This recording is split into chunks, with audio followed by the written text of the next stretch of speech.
నమస్తే అండి. నమస్తే. ఇప్పుడు ప్రజెంట్ ట్రెండింగ్లో ఉన్న టాపిక్ అయితే వ్యూహం సినిమా.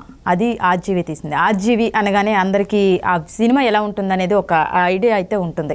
మరి ఆ సినిమా అసలు ఆయన తీసిన ఉద్దేశం ఏంటి, దేని గురించి తీశారు, ఏ ఆలోచనతో తీశారని మీరు అనుకుంటున్నారు? జగన్మోహన్ రెడ్డి గారికి మేలు చేయాలని, తెలుగుదేశం పార్టీకి ముఖ్యంగా చంద్రబాబు నాయుడు గారికి అలాగే పవన్ కళ్యాణ్ గారికి ఇద్దరిని కూడా ఇబ్బంది పెట్టాలనే ఉద్దేశంతో ఆ చిత్రాన్ని నిర్మించడం కూడా జరిగింది. అసలు ఎవరి ఆర్జీవి, ఎందుకు ఇలాంటి ప్రయోగాలు చేస్తున్నాడు అని చెప్పి కనుక మనం ఒకసారి కనుక పరిశీలన చేసుకుంటా ఉంటే మొట్టమొదటి నుంచి కూడా కొంచెం అంటే గతమెంతో ఘనమన్నట్టు అతను కొన్ని చిత్రాలతోటి తెలుగులోనూ అట్లాగే హిందీలో చిత్ర పరిశ్రమలో కూడా అతనికంటూ కొన్ని పేరు ప్రఖ్యాతులు సంపాదించుకోవడం కూడా జరిగింది. కానీ మీరు పరిశీలన చేస్తూ ఉంటే మొట్టమొదటి నుంచి కూడా అతను ఈ ముఠా తత్వాలకు సంబంధించింది కావచ్చు, లేకపోతే మాఫియాకు సంబంధించింది కావచ్చు, వివాదాస్వమైన చిత్రాలని ఎన్నుకోవడం కూడా జరుగుతూ ఉంది. మీ పిల్లలు ఇంటర్మీడియట్ మరియు ఎంసెట్ చదువుతూ సబ్జెక్ట్స్ లో కన్ఫ్యూజ్ అవుతున్నారా? కాన్ఫిడెన్స్ లెవెల్ తక్కువగా ఉందా? రిపీటెడ్ మిస్టేక్స్ చేస్తున్నారా? అయితే మీకోసమే ఉంది Rise app. 1 lakh question bank, performance analysis, online classes by experts, ఇంకా మరెన్నో ఫీచర్స్ తో మీ ముందుకొచ్చింది Rise the perfect guide. Description లో ఉన్న లింకును ఉపయోగించి సబ్స్క్రైబ్ అవ్వండి. సరే, ఒక స్థాయికి వచ్చేసాడు అతను.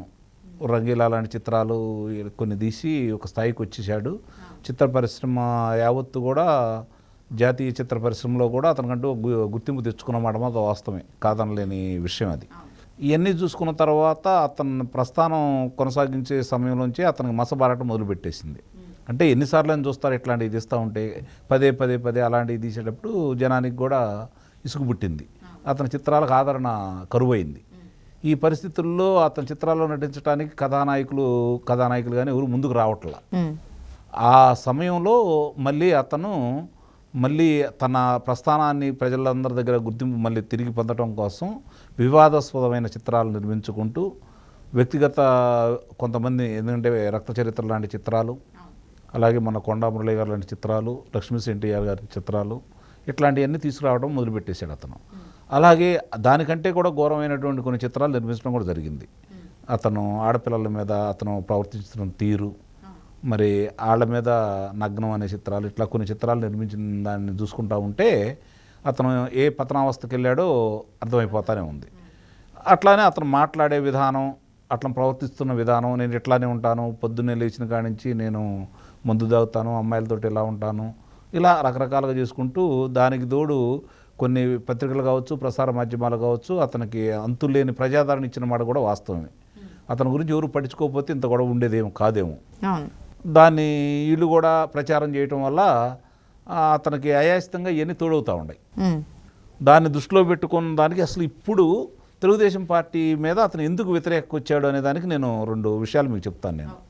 నేను నందమూరి తారక రామారావు గారి జీవిత చరిత్ర తీయాలని తలంపు వచ్చినప్పుడు బాలకృష్ణ గారికి మొట్టమొదట రామ్ గోపాల్ వర్మ గారిని సంప్రదించడం కూడా జరిగింది. కథా చర్చల్లో కూడా పాల్గొనడం కూడా జరిగింది. కొన్ని రోజులు కలిసి ఎలా తీయాలి ఏంటని చెప్పని వాళ్ళు మంతనాలు చేసుకోవడం కూడా జరిగింది. దానిలో ఇతనుకున్న పైచిపు వేషాలన్నీ వేసి కొంత పాత్రల్ని ప్రవేశపెట్టినప్పుడు అవి మనకు వద్దు అని చెప్పిన వాళ్ళు, అంటే కాదు ఇలానే తీయాలి, నేను ఇట్లా తీయాలని చెప్పి తన తలతిక్క సమాధానాన్ని చూసి ఇసుగుబుట్టి వాళ్ళు అతను దూరంగా పెట్టేశారు, తప్పించేశారు. అతను తప్పించినప్పుడు అతనికి కొంచెం, నేను ఇంత పెద్ద దర్శకుడిని, నన్ను ఈ చిత్రం నుంచి నన్ను తప్పిస్తారా అని చెప్పని కొంచెం మనిషికి ఆవేశం వచ్చేసి అవమానంగా భావించేసి అప్పుడు లక్ష్మీ ఎన్టీఆర్ అని చెప్పని అతను చిత్రాన్ని ప్రారంభిస్తున్నట్టుగా అతను అనౌన్స్ చేయడం కూడా జరిగింది. అంటే దీనికి పోటీగా ఆ రోజే అతను దాన్ని తలపెట్టినప్పుడు అది ఇప్పుడున్నటువంటి అధికార పార్టీలో కొంతమంది దానికి ముందుకు వచ్చేసి చిత్రాలు నిర్మించడం, ఆర్థిక సహాయం చేశారని చెప్పని భావించడం కూడా జరిగింది. సరే, ఆ చిత్రం ఎలా ఆడిందో మనకి ప్రత్యేకంగా చెప్పాల్సిన పనేం లేదు. చంద్రబాబు నాయుడు గారు రూపురేఖలో ఉన్న వ్యక్తులను గారు తీసుకొచ్చి పెట్టారు. ఆ రోజే ఈ పని చంద్రబాబు నాయుడు గారు కావచ్చు, తెలుగుదేశం వాళ్ళు కావచ్చు, లోకేష్ బాబు గారు కావచ్చు చేసి ఉండాల్సింది. పట్టించుకోవాలా ఇలాంటి విషయాల్లో చంద్రబాబు నాయుడు గారు. ఇప్పుడే కాదు, గతంలో కూడా దీన్ని దృష్టిలో పెట్టుకున్నప్పుడు నందమూరి తారక రామారావు గారి మీద కూడా చిత్రాలు నిర్మించినప్పుడు కూడా ఆయన ఉదాసీనంగా వ్యవహరించారని చెప్పని మనకి తెలుసు. దాని ఈ మధ్య ప్రాచుర్యంలో కూడా వచ్చినాయి. కాబట్టి ఆయన మెతక వైరే ఇలాంటి వాళ్ళకి అవకాశం కల్పించారనమాట. అట్లాగే ఈ చిత్రాన్ని ఇప్పుడు లోకేష్ బాబు గారు దాని గురించి ఇలా చేయటం కరెక్ట్ కాదు కాబట్టి అతను దాన్ని ఆపవాలని చెప్పని న్యాయస్థానాలకు వెళ్ళటం, న్యాయస్థానం వాళ్ళు కూడా దాన్ని పరిశీలించిన తర్వాత చాలా అభ్యంతరకరమైనటువంటి సన్నివేశాలు ఉన్నాయి. కొన్ని మనుషుల్ని, వ్యక్తుల్ని, అలాగే చాలామంది జీవితాలని అసభ్యంగా చూపించాడని చెప్పి అభిప్రాయానికి వాళ్ళు వచ్చిన తర్వాత ఒక్క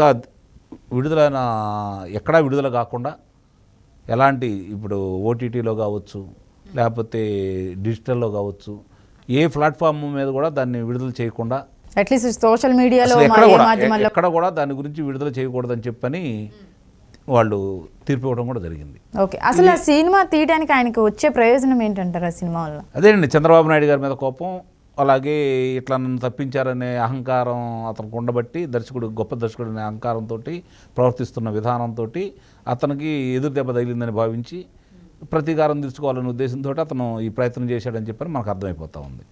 ఇప్పుడు ఇక్కడికి వచ్చే తలకి ఇంకోటి, న్యాయస్థానాలు కావచ్చు, మరి వ్యవస్థలు కావచ్చు, ఇతని మీద తీవ్రమైన చర్యలు తీసుకోవాలి. గతంలో అతను మాట్లాడిన విధానాలు కావచ్చు చాలా అతను వదిలిపెడతా ఉన్నారు, నన్ను ఎవరు ఏం చేయలేరు. ఇంకోటి, ఈ చిత్రానికి సంబంధించి సెన్సార్ వారు అభ్యంతరం వ్యక్తం చేస్తే మాఫియా డాన్ దావూద్ ఇబ్రహీం చేత నేను ఫోన్ చేయించుకుంటే నాకు సెన్సార్ సర్టిఫికేట్ వచ్చిందని చెప్పి అతనే చెప్పడం కూడా జరిగింది. ఇది ఒక్కటి చాలు అతని మీద యాక్షన్ తీసుకోవడానికి. మరి ఇవన్నీ కూడా ఎందుకు ముందుకెళ్ళట్లేదనేది నాకు ఇప్పుడు కూడా అర్థం కాని విషయాలు. అంటే ఎందుకు వెళ్ళట్లేదంటే ఆయనకి ఒక దర్శకుడిగా పేరుంది, ఇన్ని పెద్ద సినిమాలు తీశాడు కాబట్టి అందుకోసం అని ఏమని అంటారా? కాదు. ఇప్పుడు సినిమాల గురించి ఎవరు అతను భావాలతో సినిమాలు తీసుకోవచ్చు, కానీ వ్యక్తిగతంగా ఎవరి మీద తీయకూడదు కదా, వ్యక్తిత్వ హననం చేయకూడదు కదా, వ్యక్తి యొక్క వాళ్ళకి సంబంధించినటువంటి జీవితాల జోలికి ఇతనికి వెళ్ళకూడదు కదా. ఇప్పుడు వ్యవస్థ పరంగా నిన్నెవరు పట్టించుకోరు, ప్రభుత్వాలు ఉండే లోపాలు ఎత్తి చూపు నిన్నెవరు పట్టించుకోరు. గతంలో ఇతను జగన్మోహన్ రెడ్డి గారిని విమర్శించిన వ్యక్తి, అతను రాజకీయాలకి పనికిరాడన్న వ్యక్తి ఈరోజు చంద్రబాబు నాయుడు గారి మీద కోపంతో, అలాగే పవన్ కళ్యాణ్ గారి మీద కోపంతో ఈ చిత్రాన్ని నిర్మించాడు. రెండోది ఏంటంటే వీళ్ళిద్దరు కలిసి ప్రయాణం చేయబోతున్నారు, వీళ్ళిద్దరి పొత్తుని విచ్ఛిన్నం చేయాలనే కార్యక్రమాలు తీసిన భాగంగానే ఈ చిత్రం కనపడతా ఉంది. అందుట్లో అతను ఆంతరింగికుల మధ్య కొంతమంది దగ్గర చెప్పడం కూడా జరిగిందంట. అది నేను జగన్మోహన్ రెడ్డి గారిని ఇంద్రుడు చంద్రుడు అని చూపించాలని భావించలేదు, వీళ్ళిద్దరు పొత్తు ప్రస్థానం కొనసాగకూడదు, వీళ్ళిద్దరి యొక్క వ్యక్తిగత జీవితాల సంబంధించి నేను ఈ చిత్రంలో పొందుపరిచానని చెప్పి కూడా చెప్పడం కూడా జరిగిందట. దానికి మరి సమాచారం ఎలా అందింది ఏందనేది తీసి పక్కన పడేస్తే, దాని గురించి తెలిసిన తర్వాత మన TV5 చర్చలో కొలగపూడి శ్రీనివాసరావు గారు అతన్ని కనుక తలనరికి తీసుకొచ్చిన వాళ్ళకి నేను ₹1 కోటి నజరానా ఇస్తానని చెప్పని ప్రకటించడం కూడా జరిగింది. ఒక రకంగా ఇది అతను నాకు ప్రచారం అనుకుంటున్నాడేమో కానీ అతను ప్రాణానికి హాని ఉందని కూడా నేను భావిస్తున్నాను. ఎందుకంటే వైరి వర్గాలు తెలుగుదేశం పార్టీని ఇబ్బంది పెట్టడం కోసం ఏమైనా చేసి తెలుగుదేశం పార్టీ వాళ్ళు ఇట్లా చేశారు. గతంలో కూడా వివేకానంద రెడ్డి గారి హత్యకు సంబంధించి తెలుగుదేశం పార్టీ మీద నెపం వేశారు కాబట్టి అలాంటి ప్రయోగం చేస్తారేమో అనే అనుమానం కూడా నాకు ఇప్పుడు కలుగుతూ ఉంది. కాబట్టి ఈ విషయంలో కొంచెం రాంగోపాలవరం గారు జాగ్రత్త పడితే మంచిది అనేది నా అభిప్రాయం. ఏ ప్రసార మాధ్యమాల్లో కూడా అది విడుదల చేసే అవకాశం లేదు కాబట్టి, ఏ ప్లాట్ఫామ్ మీద నీకు అవకాశం లేదు కాబట్టి, తిరిగి నువ్వు ముంబై వెళ్తే కొన్ని విషయాల్లో నువ్వు బాగుంటావు అనేది. అవును, ఇప్పుడు మూవీ ఆపేశారు కదా అని ఆయన ఏమైనా సైలెంట్గా ఉంటారంటారా? అదే ఇంకా ఈ వివాదాలు ఇప్పటితో సర్దుమణికి మళ్ళీ న్యాయస్థానం వచ్చిందాకా నువ్వు ఎదురు చూసుకొని నీ ప్రయత్నం చేసుకుంటే అప్పుడు న్యాయస్థానాలు వదిలిపెడితే చిత్రం విడుదల అయిన తర్వాత వీళ్ళు అనుకున్నవన్నీ ఉంటే నిన్ను ఏం చేస్తారా అవన్నీ చేస్తారు వాళ్ళు, అందుట్లో అనుమానం ఏం లేదు. కాబట్టి ఈలోపు పిచ్చి ప్రేలాపనలన్నీ మానుకొని అతను మాట్లాడినవన్నీ కూడా ఇప్పుడు పోలీసు వారి దగ్గర తీసుకెళ్ళి ఆ సమాచారం ఇచ్చారని తెలుస్తూ ఉంది. దాని మీద తగు చర్యలు తీసుకొని అతన్ని అదుపులో తీసుకోవాలని చెప్పినది నా భావన. అలాంటి వ్యక్తి సమాజంలో తిరగకూడదు కాబట్టి అతను అదుపులో తీసుకోవాలి, అతను చేసినవన్నీ విచారించాలి, మాట్లాడినవన్నీ విచారించాలి, దానికి అతని దగ్గర నుంచి వివరణ తీసుకోవాలి, న్యాయస్థానం కూడా దాన్ని పరిగణలో తీసుకొని అతను తగిన శిక్ష విధించాలి. మనకు అన్ని బహిరంగంగానే కనిపిస్తున్నాయి, ఆయన చెప్పేవన్నీ బహిరంగంగానే, ఎక్కడ సీక్రెట్స్ ఏం లేకుండా. కాబట్టి సుమోటోగా తీసుకొని అయినా సరే అతని మీద చర్యలు తీసుకోవాలని చెప్పని నేను కోరుకుంటున్నాను. ఓకే.